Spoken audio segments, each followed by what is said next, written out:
Siempre un gusto que nos acompañe en esta emisión de noticias del Congreso, transmitiendo para todo el país desde el Palacio Legislativo de San Lázaro, como sabe, la sede oficial de la Cámara de Diputados, y donde, como ya le adelantábamos previo a la pausa, se celebró la segunda jornada del quinto encuentro de Derecho Parlamentario México-España, con la conferencia Problemas de la Flexibilidad Constitucional en México, espacio además en el que se analizó la correlación entre la población y el texto de las constituciones de ambas naciones, y cuyo contenido, en el caso mexicano, carece de orden, se dijo, y se refleja en la aplicación de políticas públicas. Esto según el director de Investigaciones Jurídicas de la UNAM, Felipe Fix. El problema en México no es que la Constitución sea flexible y que tengamos un texto muy detallado. Yo creo que el problema más bien está en que hemos ido generando no solo un texto muy extenso y el ritmo de las reformas parece que no va a disminuir, sino un texto muy desordenado, muy poco sistemático, con errores, inconsistencias. La Academia Española o la académica española Carmen Rubio de Val reconoció una mayor flexibilidad por parte del Congreso mexicano para realizar cambios a la Constitución política acordes a la coyuntura nacional como parte de su conferencia Problemas de la rigidez constitucional en España.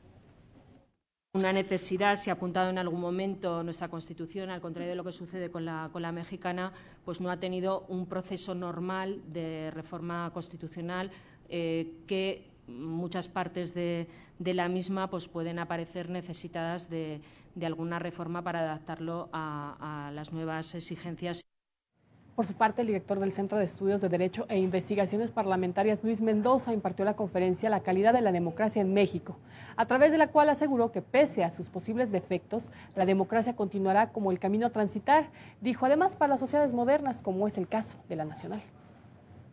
La democracia sigue siendo el horizonte para las sociedades modernas. Coincido muy bien con Robert Dahl cuando refuta a los críticos de la democracia. Y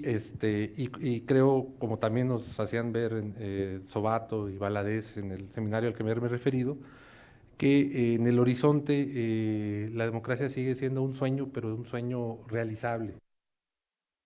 En el marco de la propuesta de reducir el número de diputados y senadores elegidos por la vía plurinominal, el académico de la Universidad Nacional Autónoma de México, Daniel Barceló, calificó como inviable la medida, dada la calidad de contrapeso del Poder Legislativo respecto al Ejecutivo, reflexión expuesta como parte de la conferencia La calidad de la democracia representativa de los estados de la República Mexicana del quinto encuentro de Derecho Parlamentario México-España. A nivel nacional, se ha dicho que tenemos un exceso de diputados y de senadores, y si tú reduces el número de los diputados de oposición,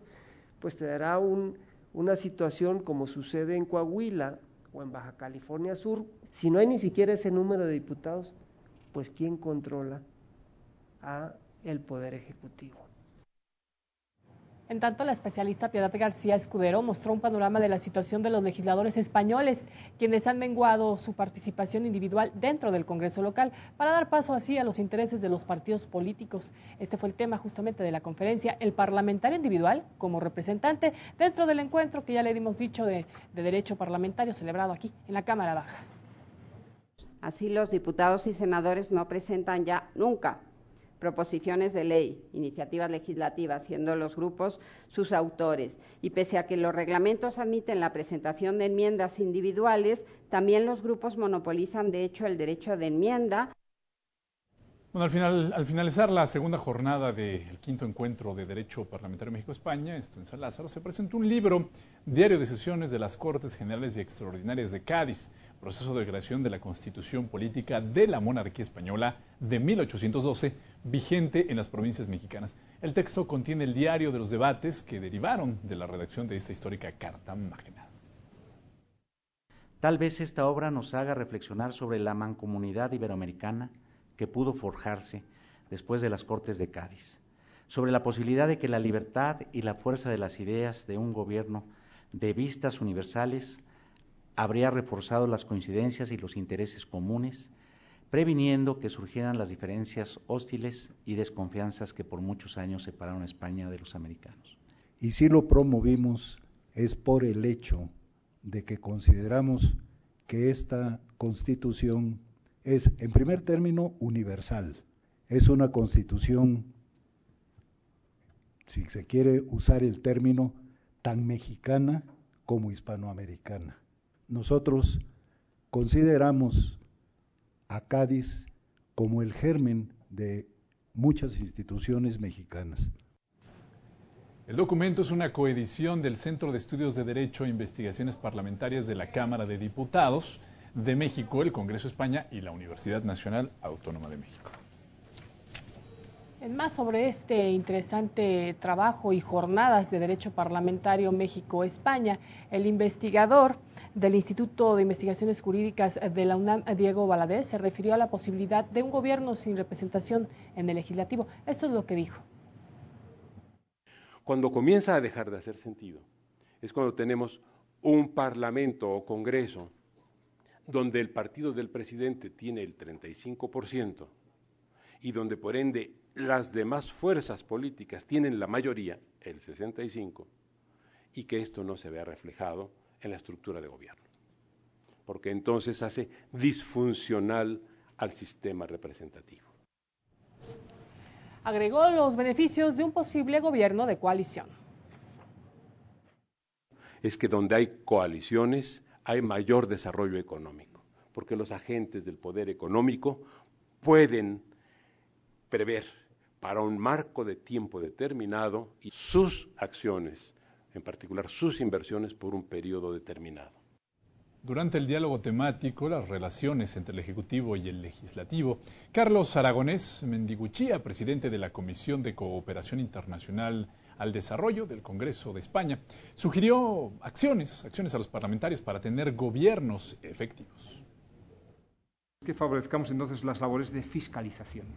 y de calidad de las leyes. Y con eso el Parlamento ganará en legitimidad, que no habrá pérdida, sino ganancia, porque se trata de legitimidades, se trata de responder ante lo que la gente se pregunta, y es qué hacemos en los parlamentos.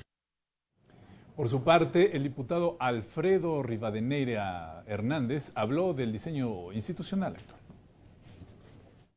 Que el diseño institucional responda a las nuevas realidades políticas, sociales y a las exigencias del entorno. Pero si el modelo institucional se topa con falta de voluntad política de todos los actores implicados, de los poderes de la Unión, de los partidos políticos y de quienes detentan estos encargos, pues no va a haber modelo que resulte favorable.